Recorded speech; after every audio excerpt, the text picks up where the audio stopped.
ಹೊಟ್ಟೆ ತುಂಬಿದ ಈಗ ಬೇಗ ಊರಿಗೆ ಹೋಗೋಣ. ಜೀವ ಬಂತು.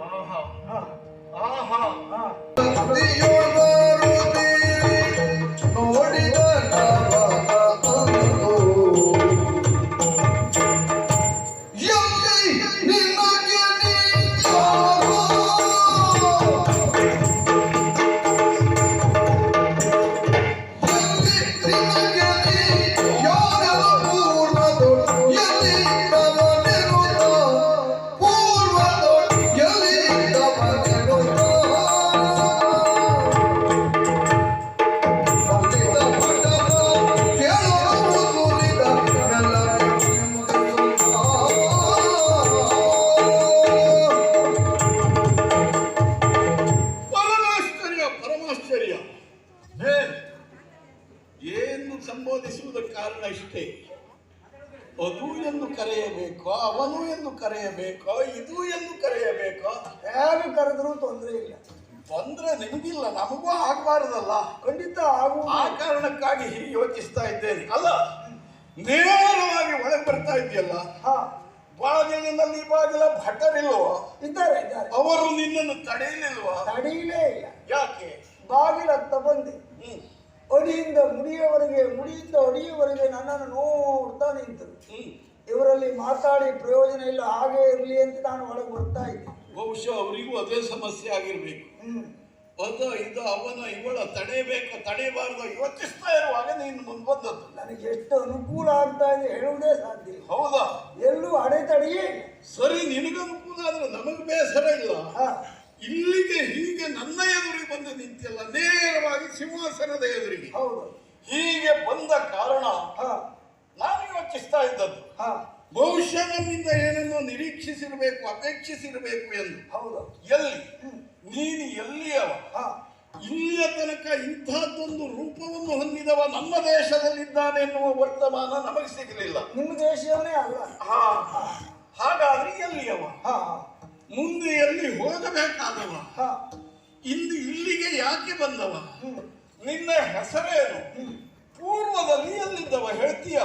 ನಿಷಧಪುರ ಶಶಿ ವಂಶಜ ನಳ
ನಿಷಧಪುರದ ವಿಚಾರವನ್ನು.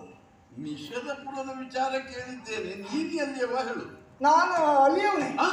ಹೌದೌದು. ನಿಷಧದವರು? ಹೌದೌದು. ಯಾರು ಈ ಕಡೆ ಬಂದಿರುವುದು? ಅಲ್ಲಿಯ ದೊರೆ ನಳಚಕ್ರವರ್ತಿ ನಾನು. ಜಾಗ್ರತೆ. ಏನು ನಿಷಧದ ದೊರೆ ನಳಚಕ್ರವರ್ತಿಯ? ನೀನ? ಯಾರು ಹೇಳಿದ್ದು? ನೀನು ಹೇಳಿದೆಯಲ್ಲ. ನನ್ನ ಮಾತು ಪೂರ್ಣವೇ ಆಗಲ್ಲ, ಮಧ್ಯದಲ್ಲಿ ಅದು ಹೇಳಿ ನಿಲ್ಲಿಸಿಕೊಂಡು. ಅಲ್ಲಿಯ ದೊರೆ ನಳಚಕ್ರವರ್ತಿ ನಾನು ಅಂತ ಹೇಳಿದೆಯಲ್ಲ. ಹಾಗಲ್ಲ, ವಾಕ್ಯ ಪ್ರಾರಂಭ ಆಗಿದೆ ಅಷ್ಟೇ. ಓಹೋ, ಇದು ಪ್ರಾರಂಭ.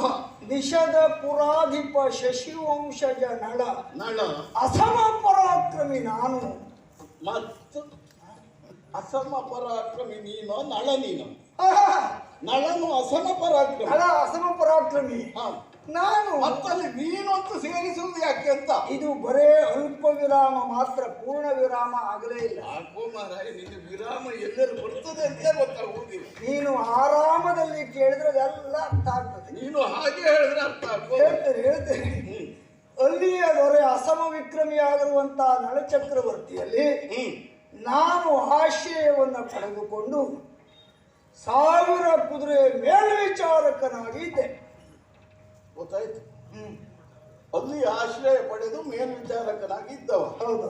ಏನು ನಿನ್ನ ಕಾರ್ಯದಲ್ಲಿ ಯಾವುದೋ ಲೋಪ ಆಯಿತು, ಹಾಗಾಗಿ ನಿನ್ನನ್ನು ಅಲ್ಲಿಂದ ಓಡಿಸಿದ್ರ?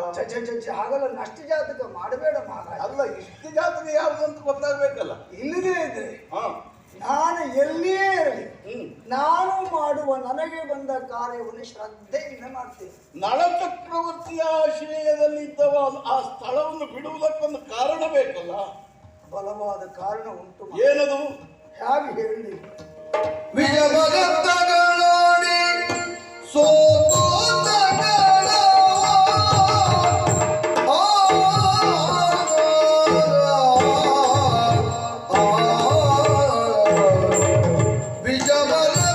ವಿಜಯಭರತಗಳಾಡಿ ಸೋತು ಸಕಲವಾದ ಪುಷ್ಕರನಿಗೆ ಒಪ್ಪಿಸುತ್ತ ಪುಷ್ಕರನಿಗೆ ಒಪ್ಪಿಸುತ್ತ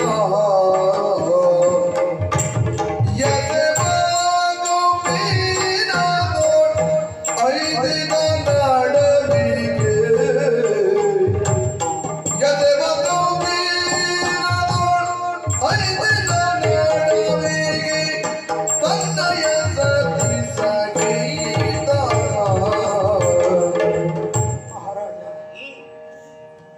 ನಳ ಮಹಾರಾಜನ ಆಶ್ರಯವನ್ನ ಪಡೆದಂತ ಯಾವ ವ್ಯಕ್ತಿಯೇ ಆಗಲಿ ಅವರನ್ನ ತೊರೆದು ಬರುವುದಕ್ಕೆ ಸಾಧ್ಯವೇ ಇಲ್ಲ. ಮತ್ತೆ ಕೇವಲ ನಾನು ಹೇಳುವುದಲ್ಲ, ಅವರ ಪ್ರಾಣ ಸ್ನೇಹಿತರಾದಂತ ನೀನು ಚೆನ್ನಾಗಿ ಬಲ್ಲವನು. ಹಾಗಾಗಿ ನಿನಗೆ ಸಂದೇಹ ಬಂದರೆ ತಪ್ಪಲ್ಲ. ಆದ್ರೆ ನಳಚಕ್ರವರ್ತಿಯ ಆಶ್ರಯವನ್ನು ಬಿಟ್ಟು ಬಂದವನಲ್ಲ ಮಹಾರಾಜ. ಮತ್ತೆ ಒಂದು ದಿವಸ ಮುಸ್ಸಂಜೆಯ ಹೊತ್ತು ಇದ್ದಕ್ಕಿದ್ದ ಹಾಗೆ ವಾವೆಯಿಂದ ಅವನ ಅನುಜನಾಗಿರುವಂತ ಪುಷ್ಕರ ಎನ್ನುವ ಒಬ್ಬ ವಿಪ್ರನ್ನ ಕರೆದುಕೊಂಡು ಬಂದ. ಆಮೇಲೆ ಆ ವಿಪ್ರಶ್ರೇಷ್ಠರನ್ನು ಯಥೋಚಿತವಾಗಿ ಸ್ವಾಗತಿಸಿ ಸತ್ಕರಿಸಿದಂತಹ ಚಕ್ರವರ್ತಿ ಬರೋಣಕ್ಕೆ ಕಾರಣವನ್ನು ಕೇಳಿದ್ರೆ ಪುಷ್ಕರ ಮಾತಾಡುವುದಕ್ಕೆ ತೊಡಗಿದ. ಏನಂತೆ? ಈ ವಿಪ್ರರ ಅಪೇಕ್ಷೆಯಂತೆ ಅಣ್ಣ ನಾನು ನೀನು ಸುಹರದ್ಯೂತವಾಡೋಣ. ಸುಹರದ್ಯೂತವೇ ಆಗಲಿ ವಿಷಮದ್ಯೂತವೇ ಆಗಲಿ ನನ್ನ ಮಿತ್ರ ಒಪ್ಪುವ ಅಲ್ಲ ಅದಕ್ಕೆ ಮಹಾರಾಜ. ಸಪ್ತ ವ್ಯಸನಗಳಲ್ಲಿ ಒಂದಲ್ವೇ ಅದು. ಹೌದು, ಚಕ್ರವರ್ತಿ ತಿಳಿದವನಲ್ವೇ, ಎಂದಾದರೂ ಒಪ್ಪುವುದಕ್ಕೆ ಸಾಧ್ಯವೇ? ಖಂಡಿತ ಒಪ್ಪಲಿಕ್ಕಿಲ್ಲ. ಆದರೂ ಒತ್ತಾಯಕ್ಕೆ ಮಣಿದು ಆಗ್ರಹಕ್ಕೆ ಮಣಿದು ಮನಸ್ಸಿಲ್ಲದ ಮನಸ್ಸಿನಿಂದ ವಿಪ್ರರಿಗೆ ಬೇಕಾಗಿ ತಮ್ಮನಾಗಿರುವಂತ ಪುಷ್ಕರನೊಟ್ಟಿಗೆ ಸುಹರದ್ಯೂತಕ್ಕೆ ಕುಳಿತಾನೆ. ಸುಹರದ್ಯೂತಕ್ಕೆ ಕುಳಿತಾನೆ? ಹೌದೌದು. ಬಿಡು. ಆಮೇಲೆ ಆಡುತ್ತಾ ಆಡುತ್ತಾ ಆಡುತ್ತಾ ಸುಹರದ್ಯೂತ ಎನ್ನುವುದು ವಿಷಮದ್ಯೂತವಾಗಿ ಒಂದೊಂದೇ ಒತ್ತೆಡುವುದಕ್ಕೆ ತೊಡಗಿದಾಗ ಚಕ್ರವರ್ತಿಗೆ ಕಾಲ ಪ್ರಭಾವವೋ ಗ್ರಹಚಾರ ದೋಷವೋ ಬುದ್ಧಿ ಕೆಟ್ಟಿರಬೇಕು. ಅಲ್ಲಿಗೆ ಅದನ್ನು ನಿಲ್ಲಿಸಿ ಬಿಟ್ಟು ಎದ್ದು ಹೋಗುವುದನ್ನು ಬಿಟ್ಟು ಪ್ರತಿಯಾಗಿ ಅವನು ಒತ್ತೆಡುವುದಕ್ಕೆ ತೊಡಗಿದ. ಪರಿಣಾಮ ಪುಷ್ಕರ ರಾಜ್ಯವನ್ನು ಒತ್ತ ಇಟ್ಟರೆ ಚಕ್ರವರ್ತಿಯು ರಾಜ್ಯವನ್ನು ಒತ್ತ ಇಟ್ಟ. ದೇಶ ಕೋಶವನ್ನೆಲ್ಲ ಒತ್ತ ಇಟ್ಟರೆ ಪ್ರತಿಯಾಗಿ ಅವನೂ ಇಟ್ಟ. ಹೀಗೆ ವಿಷಮ ದ್ಯೂತದಲ್ಲಿ ನಳ ಮಹಾರಾಜ ಆ ಪುಷ್ಕರನಲ್ಲಿ ಸೋತು ಸತಿ ಸಹಿತ ಕಾಡಿಗೆ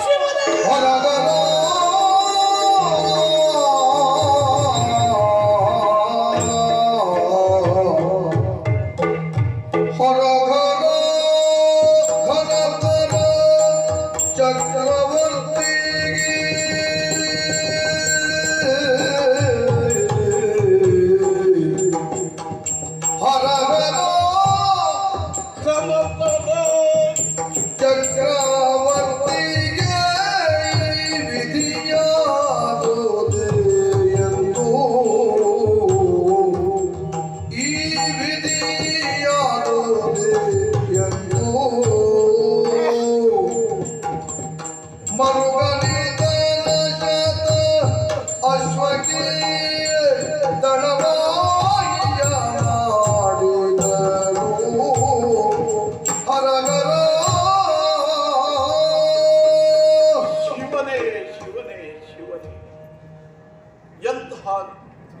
ನಿನ್ನಲ್ಲಿ ಕೇಳ್ತಾ ಇದ್ದೇನೆ.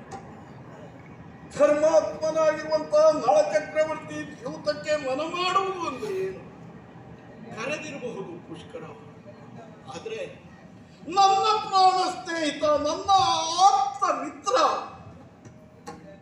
ದ್ಯೂತವನ್ನಾಡುವುದಕ್ಕೆ ಮುಂದಾಗಿ ದ್ಯೂತದಲ್ಲಿ ಸರ್ವಸ್ವವನ್ನು ಸೋತ ಗೆಲ್ಲಲಾರ ನಳ ಚಕ್ರವರ್ತಿ, ಗೆಲ್ಲಲಾರ ಸೋತ ನಳ ಚಕ್ರವರ್ತಿ ಪರದೇಶಿಗರಂತೆ ಇವತ್ತು ಕಾಡು ಪಾಲಾಗಿ ಹೋದ. ಕೇಳಲಾರೆ ಶಿವನೇ, ಕೇಳಲಾರೆ, ಕೇಳಲಾರೆ. ಮಹಾರಾಜ, ಮಹಾರಾಜ, ಏನಪ್ಪ ಮಹಾರಾಜ, ನಿನ್ನ ದುಃಖವನ್ನು ನೋಡಿ ಸಂತೋಷವಾಯಿತು. ನನ್ನ ದುಃಖ ನೋಡಿ ನಿನಗೆ ಸಂತೋಷ ಆಯ್ತು? ಎಂತ ವಿಕಟ ಸಂತೋಷಿಯಲ್ಲಿ ನನ್ನ ಪ್ರಾಣ ಸ್ನೇಹಿತನಿಗೆ ಒದಗಿರುವಂತಹ ಆಪತ್ತನ್ನು, ಕಷ್ಟವನ್ನು ನೆನೆದು ನನಗೆ ದುಃಖ ಆದ್ರೆ ನಿನಗೆ ಸಂತೋಷ ಆಗ್ತದೆ ಅಲ್ವಾ? ಆ ಕಾರಣಕ್ಕಾಗಿ ನಾನು ಹೇಳಿದ್ದೇ ಅಲ್ಲ. ಮತ್ತೆ ಎಲ್ಲವನ್ನ ಕಳೆದುಕೊಂಡು ಸತಿ ಸಹಿತ ನಳಚಕ್ರವರ್ತಿ ಕಾಡಿಗೆ ಹೋದ ಎಂದು ನಾನು ವಾಕ್ಯ ಮುಗಿಸುವ ಮೊದಲೇ ಬರ ಸಿಡಿಲು ಬಡಿದ ಹಾಗೆ ದಪ್ಪನೆ ನೀನು ಉರುಳಿದೆ. ಸಂತೈಸಿಕೊಂಡು ಎದ್ದು ನಿಂತು ನೀನು ಆಡಿದ ಮಾತು, ಅಬ್ಬಾ, ಆ ಚಕ್ರವರ್ತಿಯ ಮೇಲೆ ನಿನಗೆಷ್ಟು ಅಭಿಮಾನ, ಅದೆಷ್ಟು ಗೌರವ, ಇದನ್ನ ನೋಡಿದಾಗ ನನಗೆ ಸಂತೋಷವಾಯಿತು. ಅದು ಮೂರನೆಯ ವ್ಯಕ್ತಿಗೆ ಅರ್ಥ ಆಗುವಂತಹದ್ದಲ್ಲವಯ್ಯ. ಆ ನಳ ಚಕ್ರವರ್ತಿಗೂ ಈ ಋತುಪರ್ಣನಿಗೂ ಇರುವಂತಹ ಸ್ನೇಹ, ಸಖ್ಯ ಎಂತಹದ್ದು ಎನ್ನುವುದು ನಮಗೆ ಮಾತ್ರ ಗೊತ್ತು. ಅವನನ್ನು ಪರ್ಯಾಯವಾಗಿ ನನ್ನ ನೋವು ಎಂದು ಭಾವಿಸಿದವ ಇಂತಹ ಹೀನ ಸ್ಥಿತಿಯಲ್ಲಿ, ಇಂತಹ ಕಷ್ಟದ ಸ್ಥಿತಿಯಲ್ಲಿಯೂ ಒಮ್ಮೆ ಒಮ್ಮೆ ನನ್ನ ನೆನಪು ಮಾಡಿಕೊಳ್ಳಲಿಲ್ವಲ್ಲ ನನ್ನ ಮಿತ್ರ. ಇವತ್ತು ಕಾಡು ಪಾಲಾಗಿ ಹೋದ, ಹೇಗೆ ಸಹಿಸಿ ಏನು ಹೇಳು? ಅವ ಏನಾದ, ಎಲ್ಲಿಗೆ ಹೋದ ಅಂತ ನೀನು ತಲೆ ಬಿಸಿ ಮಾಡಿಕೊಳ್ಳುವುದೇ ಬೇಡ. ಗೊತ್ತಾಗಿದೆಯಾ ಹಾಗಾದ್ರೆ? ಅಲ್ಲ, ಮತ್ತೆ ಆತ್ಮೈವತ್ತು ನಲೋ ವೇದ. ಇವತ್ತು ನಲವೇದ ಅಂದ್ರೆ ನಳ ಎಲ್ಲಿದ್ದಾನೆ ಅಂತ ನಳನಿಗೆ ಮಾತ್ರ ಗೊತ್ತು ಅಂದೆ. ಅಯ್ಯೋ, ಅದು ನಮಗೂ ಗೊತ್ತಾಗ್ತದೆ, ಅವನಿಗೆ ಗೊತ್ತು ಅಂತ. ನಮಗೂ ಗೊತ್ತಾಗುವುದು ಹೇಗೆ ಅಂತ ನಾನು ಯೋಚನೆ ಮಾಡ್ತಾ ಇದ್ದದ್ದು. ಕಾಲ ಕೂಡಿ ಬರಬೇಕು ಮಹಾರಾಜ. ಒಮ್ಮೊಮ್ಮೆ ನಮಗೆ ಬುದ್ಧಿಗೆ ಮೌಢ್ಯ ಆವರಿಸಿದ್ರೆ ಹತ್ರ ಇದ್ರೂ ಗೊತ್ತಾಗುವುದಿಲ್ಲ. ಹೌದಾ? ನಾವು ದಿವಸ ನಡೆಯುವ ಸ್ಥಳದಲ್ಲಿ ಎಡವಿ ಬೀಳುವುದಿಲ್ವಾ? ಆ ಸ್ಥಳದ ಪರಿಚಯ ಇರ್ತದೆ.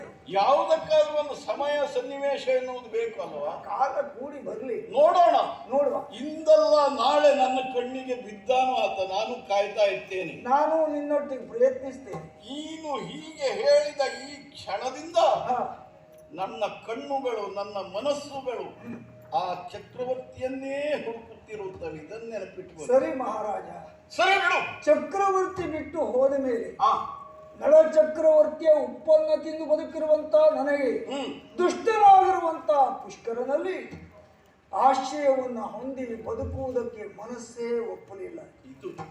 ಹಾಗಾಗಿ ನಾನು ಸ್ಥಳ ಬಿಟ್ಟೆ. ಕಾಡಿನಲ್ಲಿ ಅಂಡಲೆಯುತ್ತಾ ಬರುವಾಗ ಕರುಣಾಕರ್ಣಿಕೆಯಾಗಿ ನಿನ್ನ ಯಶೋಗಾಥೆಯನ್ನು, ಕೀರ್ತಿಯನ್ನು ಕೇಳಿದೆ. ಆ ನಳ ಚಕ್ರವರ್ತಿಯ ಪ್ರಾಣ ಸ್ನೇಹಿತನಂತೆ ನೀನು, ಅವನಷ್ಟೇ ಯೋಗ್ಯತಾವಂತನಂತೆ, ಪುಣ್ಯಾತ್ಮನಂತೆ, ಧರ್ಮಾತ್ಮನಂತೆ. ಹಾಗಾದ್ರೆ ನಾನು ಆಶ್ರಯವನ್ನ ಪಡೆಯುವುದಿದ್ರೆ ಅವನಲ್ಲಿಯೇ ಆಶ್ರಯವನ್ನ ಪಡೆಯಬೇಕು ಅಂತ ನಿನ್ನಲ್ಲಿಗೆ ಬಂದೆ ಮಹಾರಾಜ. ನನಗೊಂದು ಆಶ್ರಯವನ್ನ ಕೊಡ್ತೀಯ? ಧರ್ಮಾತ್ಮನ ಆಶ್ರಯದಲ್ಲಿದ್ದವ ನೀನು, ಹ, ಪುಣ್ಯಾತ್ಮನ, ಧರ್ಮಾತ್ಮನ ಅನ್ನವನ್ನು ತಿನ್ನವ ನೀನು. ನಿನ್ನ ಮನಸ್ಸು ಹೀಗೆ ಯೋಚಿಸುವುದರಲ್ಲಿ ಅರ್ಥ ಇದೆ, ಔಚಿತ್ಯ ಇದೆ. ಎಷ್ಟನ್ನು ನನ್ನ ಪ್ರಾಣ ಸ್ನೇಹಿತನ ಆಶ್ರಯದಲ್ಲಿದ್ದವಲ್ಲೋ ಈ ಸಂಸ್ಕಾರ ಬಂದೇ ಬರುತ್ತದೆ. ಒಳ್ಳೆಯ ಕಾರ್ಯವನ್ನು ಮಾಡಿದೆ. ದುಷ್ಟನಾದ ಪುಷ್ಕರನ ಅಂಕಿತದಲ್ಲಿ ಅವನ ಆಶ್ರಯದಲ್ಲಿ ಇರುವುದಕ್ಕಿಂತಲೂ ನಳ ಚಕ್ರವರ್ತಿ ಇಲ್ಲದ ಊರನ್ನೇ ಬಿಡುವುದು ಒಳ್ಳೆಯದು. ಒಳ್ಳೆಯ ನಿರ್ಧಾರವನ್ನು ನೀನು ಪಡೆದೆ. ಇಲ್ಲಿ ನಿನಗಾಶ್ರಯ ಬೇಕಾ? ಹೌದು. ಇಲ್ಲ ಎಂದೇ ಸಹಜ ಸ್ವಾಭಿಮಾನ. ಅದು ನಳ ಚಕ್ರವರ್ತಿ ಆಶ್ರಯದಲ್ಲಿದ್ದವನಿಗೆ ಅದು ಇರುವಂತಹದ್ದೇ. ಹೌದು. ಅದು ಕೊಡುವ ನಾವು ಯೋಚನೆ ಮಾಡಬೇಕು ಬೇಡ? ಯೋಚನೆ ಮಾಡುವುದೇ ಬೇಡ. ನಾನೇ ಹೇಳ್ತೇನೆ, ನಾನು ನಳ ಚಕ್ರವರ್ತಿಯಲ್ಲಿ ಯಾವ ಕೆಲಸ ಮಾಡಿಕೊಂಡಿದ್ದ ಅದೇ ಕೆಲಸವನ್ನು ಇಲ್ಲಿಯೂ ಮಾಡಿಕೊಂಡಿರ್ತೇನೆ. ಹೌದಾ? ನನಗೆ ಬೇರೆ ಕೆಲಸ ಬರುವುದಿಲ್ಲ, ಅದು ಒಂದು ಬರ್ತದೆ. ಯಾವ ಕೆಲಸ? 1000 ಕುದುರೆಯ ಮೇಲ್ವಿಚಾರಕನಾಗಿದ್ದೆ, ದಳವಾಯಿ ಆಗಿದ್ದೆ. ಅದನ್ನು ಇಲ್ಲಿ ಕೊಟ್ಟರೆ ಬಹಳ ಉಪಕಾರವಾಗ್ತದೆ. 1000 ಕುದುರೆಯ ಮೇಲ್ವಿಚಾರಕನಾಗಿದ್ದೀಯಾ?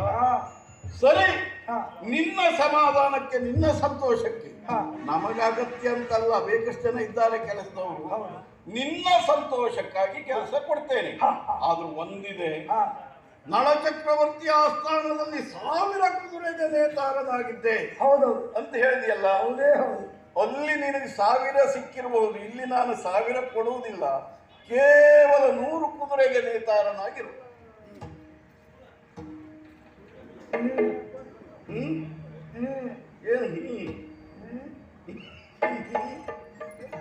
ಏನು ಸಮಾಧಾನ ಇಲ್ವಾ?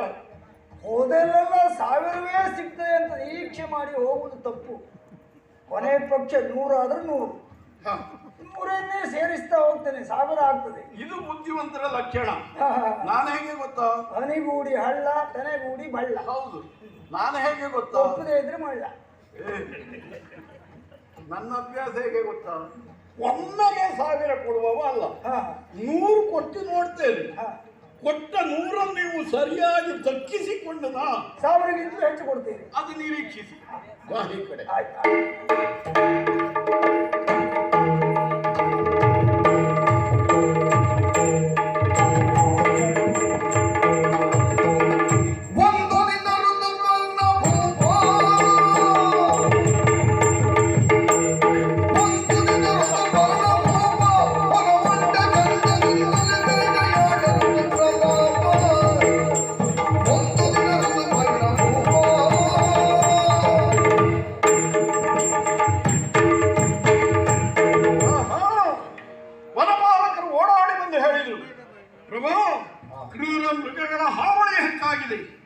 ನಮ್ಮಿಂದ ನಿಯಂತ್ರಿಸುವುದಕ್ಕೆ ಸಾಧ್ಯವಾಗುತ್ತಾ ಇಲ್ಲ. ಬರಬೇಕು ಎಂದು ನಿರ್ಣಯಿಸಿಕೊಂಡಾಗ ಶಬರಾವಳಿಗಳನ್ನು ಸೇರಿಸಿಕೊಂಡಿದ್ದೇನೆ. ಕ್ರೂರ ಮೃಗಗಳನ್ನು ಸಂಹರಿಸುವುದಕ್ಕಾಗಿ ಮೃಗ ಬೇಟೆಗೆ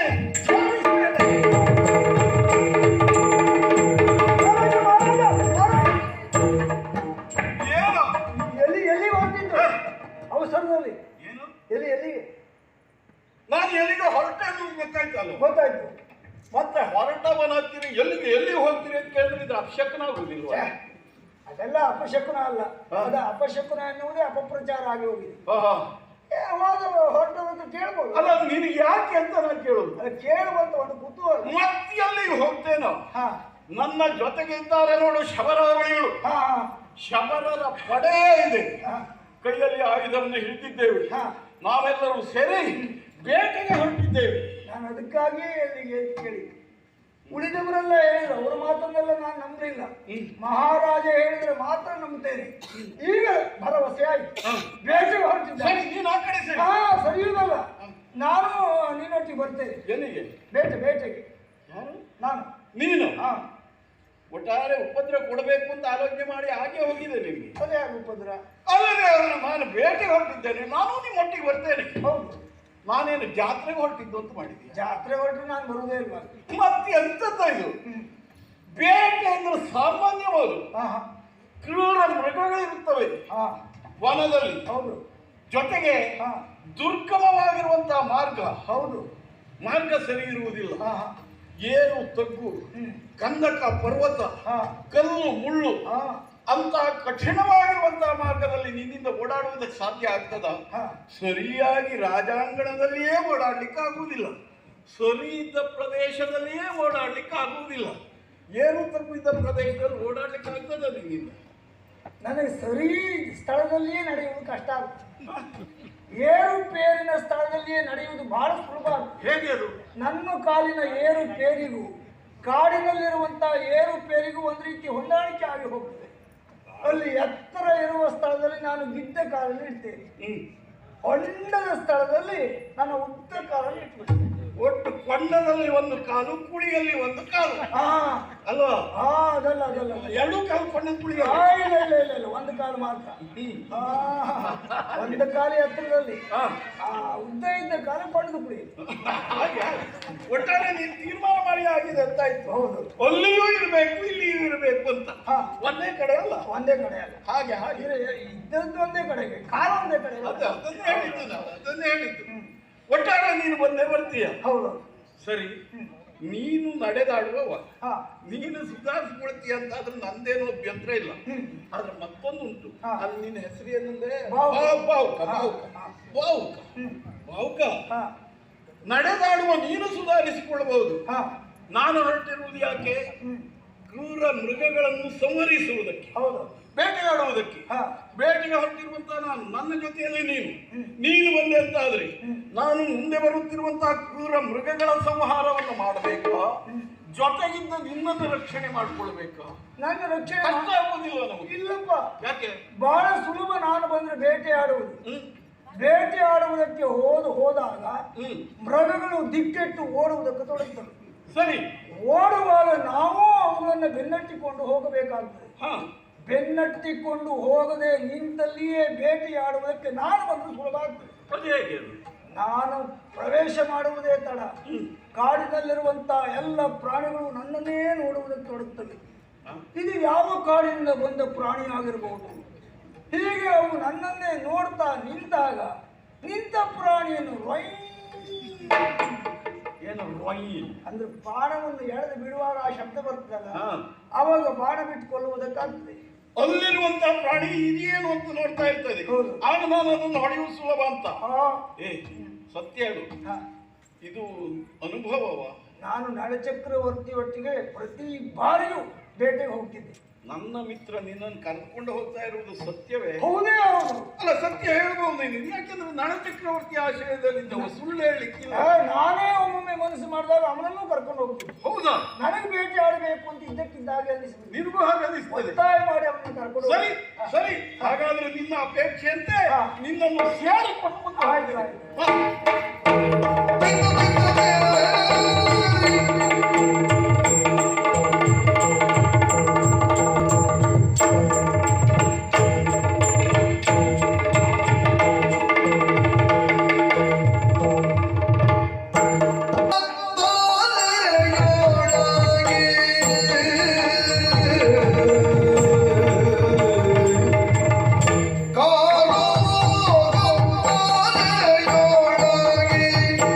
Congue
ಹಾ ಹಾ ಮಾತಾಡೋದಕ್ಕೂ ಆಗುವುದಿಲ್ವಾ? ಮಹಾರಾಜ ಕುಡಿಯುವುದಷ್ಟು ನೀರು ಕೊಡ, ಕುಡಿಯುವುದಕ್ಕೆಷ್ಟು ನೀರು ಕೊಡ ಬಾವುಕ.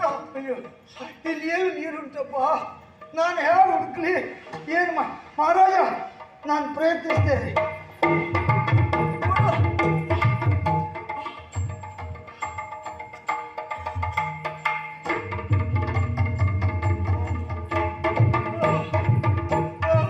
ಮಹಾರಾಜ ಮಹಾರಾಜ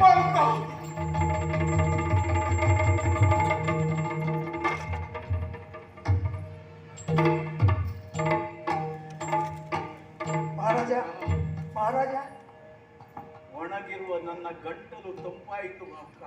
ಅಬ್ಬ, ಬಾಯಾರಿಕೆ ಅಷ್ಟಕ್ಕಷ್ಟು ನಿವಾರಣೆ ಆಯಿತು. ಈಗ ಆದಷ್ಟು ಬೇಗ ಪುರಕ್ಕೆ ಹೋಗೋಣ. ನಿಲ್ಲು ಬಾವುಕ. ಹಾ ಸಹಿಸಲಾರದ ಕಾಲು ನೋವು ಹಾ ಅದು ಒಂದು ಪ್ರಮಾಣದಲ್ಲಿ ಉಪಶಮನಗೊಳ್ಳುತ್ತಾ ಇದೆ. ಗಿಡಮೂಲಿಕೆ ಆಗಿದೆ. ಬಾವುಕ, ಹಾ ಬಾಯಾರಿಕೆ ಏನೋ ನಿವಾರಣೆ ಆಯಿತು. ಹಾ ಆದ್ರೆ ತಾಳಲಾರದ ಹಸಿವೆ, ಹಾ ತಾಳಲಾರದ ಹಸಿವೆ. ಬೇಗ ಬೇಗ ಊರಿಗೆ ಹೋಗೋಣ. ಒಂದೇ ಒಂದು ಹೆಜ್ಜೆಯನ್ನು ನಾನು ನಡೆಯುವ ಹಾಗಿಲ್ಲ. ಹಾ ಈಗಲ ಇನ್ನೊಂದು ಕ್ಷಣದಲ್ಲಿಯೋ ನನ್ನ ಪ್ರಾಣ ಪಕ್ಷಿ ಹಾರುತ್ತಿದೆ ಎನ್ನುವ ಅನುಭವ. ಅಯ್ಯೋ ನಡೆಯಲಾರೆ, ಹಸಿವೆ, ತಾಳಲಾರೆ. ತಿನ್ನುವುದಕ್ಕೆ ಏನಾದರೂ ಕೊಡು ಬಾವುಕ, ತಿನ್ನುವುದಕ್ಕೆ ಏನಾದರೂ ಕೊಡು. ಎಂತ ಕಷ್ಟ ಮಹಾರಾಜ. ಏನಾದರೂ ನಿನ್ನ ಈ ಸ್ಥಿತಿಯನ್ನು ನೋಡಿ ನನಗೆ ನಿಂತುಕೊಳ್ಳುವುದಕ್ಕಾಗುವುದಿಲ್ಲ, ಸಹಿಸಿಕೊಳ್ಳುವುದಕ್ಕಾಗುವುದಿಲ್ಲ. ತಾಳಲಾರದ ಹಸಿವೆ ಬಾವುಕ. ಮರವನ್ನು ಏರಿ ಹಣ್ಣನ್ನ ಕಿತ್ತು ತಂದು ಕೊಡೋಣ ಅಂತ ಹೇಳಿದ್ರೆ ಹಾಳಾದ ನನ್ನ ಕಾಲಲ್ಲಿ ಮರ ಏರುವುದಕ್ಕೆ ಆಗುವುದಿಲ್ಲ. ಗಡ್ಡೆ ಗೆಣಸುಗಳನ್ನೆಲ್ಲಾದರೂ ಅಗೆದು ತೆಗೆದುಕೊಡೋಣ ಅಂತ ಹೇಳಿದ್ರೆ ಯಾವ ಆಯುಧವೂ ಇಲ್ಲ. ಏನು ಮಾಡಲಿ ಮಹಾರಾಜ? ನಾನು ಸಾಯುತ್ತೇನೆ ಮಹಾರಾಜ ಮಹಾರಾಜ ಸ್ವಲ್ಪ ಇರು. ಪ್ರಯತ್ನ ಮಾಡ್ತೇನೆ. ತಾಳಲಾರದ ಹಸಿವೆ.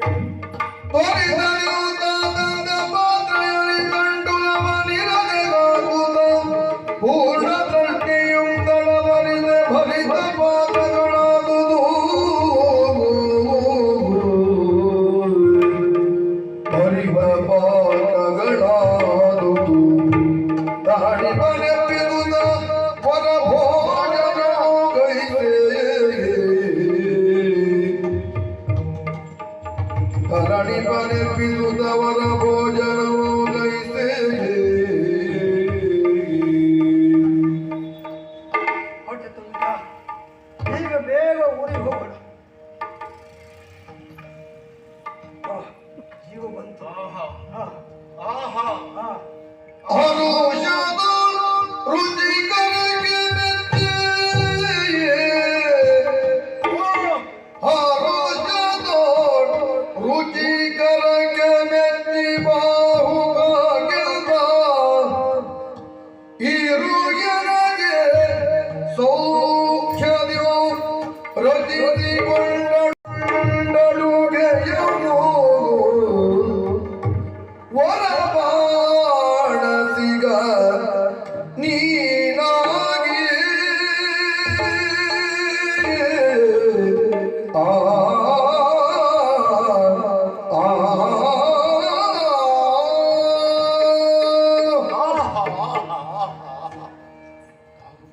ಮಹಾರಾಜ, ಬಾಹುಕ ಬಾಹುಕ. ಈಗ ಸಮಾಧಾನ ಆಯಿತು. ಏನು ಹಾ, ಇದೆಂತಹ ಅನುಭವ ಬಾಹುಕ. ನಾನು ಬಂದದ್ದು ಬಹಳ ಒಳ್ಳೆಯದಾಯಿತು. ಸತ್ಯ. ಹಾ ಬಹುಶಃ ಹಾ ಆ ದೇವರೇ ನನ್ನ ಜೊತೆಗೆ ಕೊಡಿಸಿಕೊಟ್ಟಿದ್ದಾನೆ. ದೇವರಂತ ನಿನ್ನಂತವನ್ನ ಉಳಿಸಿಕೊಳ್ಳುವುದಕ್ಕೆ ದೇವರ ಪ್ರಚೋದನೆ ಇರಬಹುದು. ಅಲ್ಲ, ದೇವರೇ ನಿನ್ನ ರೂಪದಿಂದ ಬಂದನು ಎನ್ನುವಂತಹ ಯೋಚನೆ. ಎಂತ ಕಷ್ಟ ಬಂದು ಹೋಗಿದ್ದಾಗ ಬಾಹುಕ, ಹಾ ಬೇಟೆಯನ್ನು ಆಡುತ್ತಾ ಮುಂಬರೆದು ಬಂದೆ. ಹಾ ಈ ಘೋರ ಅಡವಿಯಲ್ಲೇ ಹಾ ಮಾರ್ಗ ತಪ್ಪಿ ಹೋಯಿತು, ದಿಕ್ಕು ತಪ್ಪಿ ಹೋಯಿತು. ಹಾ ಕಗ್ಗತ್ತಲಾವರಿಸಿರುವಂತಹ ಪ್ರದೇಶಕ್ಕೆ ಬಂದೆ. ಹಾ ದಾರಿ ಕಾಣದೆ ಆಚೆ ಈಚೆ ಎಲ್ಲೆಲ್ಲ ಓಡಾಡಿದೆ. ಹ್ಮ್ ಕಂದಕದಲ್ಲಿ ಬಿದ್ದೆ, ಎದ್ದೆ, ಕಲ್ಲು ಮುಳ್ಳುಗಳು ಚುಚ್ಚಿದವು. ಹ್ಮ್ ಕಾಲಿನಿಂದ ಧಾರಾಕಾರವಾಗಿ ನೆತ್ತರು ಸುರಿಯುವುದಕ್ಕೆ ಪ್ರಾರಂಭ ಆಯಿತು. ಕುಸಿದು ಬಿದ್ದೆ. ಛೇ ಛೇ ಛೇ. ಹಸು ದೃಶ್ಯಗಳಿಂದ ಹಾ ಪರಿತಪ್ಪಿಸಿದೆ, ಹೌದು. ಬಳಲಿದೆ. ಹಾ ಇನ್ನೇನು ಪ್ರಾಣ ಹೋಗುತ್ತದೆ ಎನ್ನುವಂತಹ ಸಮಯದಲ್ಲಿ ಹಾ ನಿನ್ನನ್ನು ಕೂಗಿ ಕರೆದಾಗ ಹಾ ಓಡಿ ಬಂದವ ನೀನು. ಎಲ್ಲಿದ್ದು ಏನು ಕೂಗು ಕೇಳಿದ್ದು ಬೇಗ ಬರುವುದಕ್ಕೂ ಆಗುವುದಿಲ್ಲ. ನನ್ನ ಜೊತೆಗೆ ಸಾವಿರಾರು ಜನ ಬಂದಿದ್ದಾರೆ, ಒಬ್ರು ಇಲ್ಲ. ಬೇರೆ ಯಾರೂ ಇಲ್ಲಿಗೆ ಬರಲಿಲ್ಲ, ನೀನೊಬ್ಬನೇ ಇಲ್ಲಿಗೆ ಬಂದೆ. ಹಾ ಬಾಹುಕ, ಹಾ ತಾಳಲಾರದ ಬಾಯಾರಿಕೆ ಬಾಹುಕ ಎಂದು ಕೂಗಿದಾಗ ಹಾ ನೀರನ್ನು ಕೊಟ್ಟು ನನ್ನ ಬಾಯಾರಿಕೆಯನ್ನು ನಿವಾರಣೆ ಮಾಡಿದೆ. ಹ್ಮ್ ತಡೆಯಲಾರದ ಹಸಿವೆ ಜೀವ ಹೋಗುತ್ತದೆ ಬಾಹುಕ ಎಂದು ಕೂಗಿದೆ. ಹ್ಮ್ ಎಷ್ಟು ಬೇಗ, ಹ್ಮ್ ಅದೆಷ್ಟು ಬೇಗ ಹ್ಮ್ ರುಚಿಕರವಾಗಿರುವಂತಹ ಅಡುಗೆಯನ್ನು ಸಿದ್ಧಪಡಿಸಿ ಹಾ ತಂದು ನನಗೆ ಉಣಿಸಿದೆಯೋ ಆ ರುಚಿಕರ ದಿವ್ಯಾನುಭವ ಇದು. ಸತ್ಯ ಹೇಳ್ತೇನೆ, ನನ್ನ ಜೀವಿತಾವಧಿಯ ಇಲ್ಲಿಯವರೆಗಿನ ದಿನದಲ್ಲಿ ಹಾ ಒಂದೇ ಒಂದು ದಿವಸವೂ ಇಂಥ ರುಚಿಯನ್ನು ಸವಿದವ ಅಲ್ಲ ನಾನು. ಯಾಕೋ ನಗುತ್ತೀಯ? ಈಗ ನಗೆ ಬರ್ತದೆ. ಯಾಕೆ? ಇದು ಬಹಳ ರುಚಿಯಾಗಿತ್ತ. ಬಹಳ ರುಚಿ. ಇಂಥ ರುಚಿಯನ್ನು ಜೀವಮಾನದಲ್ಲಿಯೇ ಸವಿದವ ಅಲ್ಲ ನಾನು. ರೂಢಿಯಲ್ಲಿ ಹಿರಿಯರಾಡಿದ ಗಾದೆಯ ಮಾತು ಸುಳ್ಳಲ್ಲ ಅನ್ನೋದಕ್ಕೆ ಸಾಕ್ಷಿ. ಯಾಕೆ? ವೇದ ಸುಳ್ಳಾಗುವುದು, ಗಾದೆ ಸುಳ್ಳಾಗುವುದಿಲ್ಲ. ನಿದ್ದೆ ಬಂದವನಿಗೆ ಹಾಸಿಗೆ ಬೇಡ, ಹಸಿದವನಿಗೆ ರುಚಿ ಬೇಡ.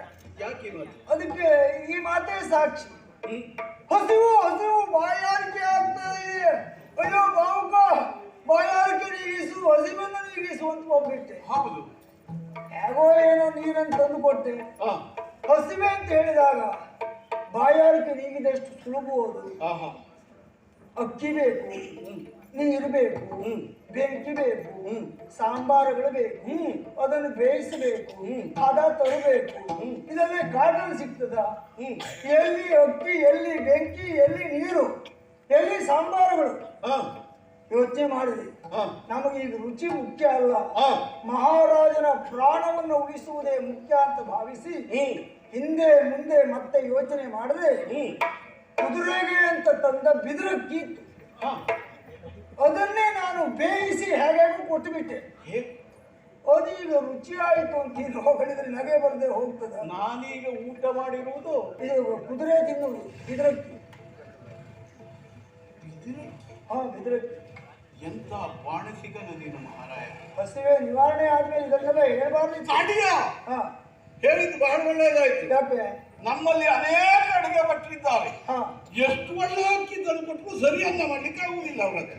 ಓಹೋ, ನೀನಾದ್ರೂ ನೋಡು, ಬಿದಿರಕ್ಕಿಯನ್ನೇ ಎಷ್ಟು ರುಚಿಕರವಾಗಿ ಬೇಯಿಸಿ ಹಾಕಿದೆ ಮಹಾರಾಯ.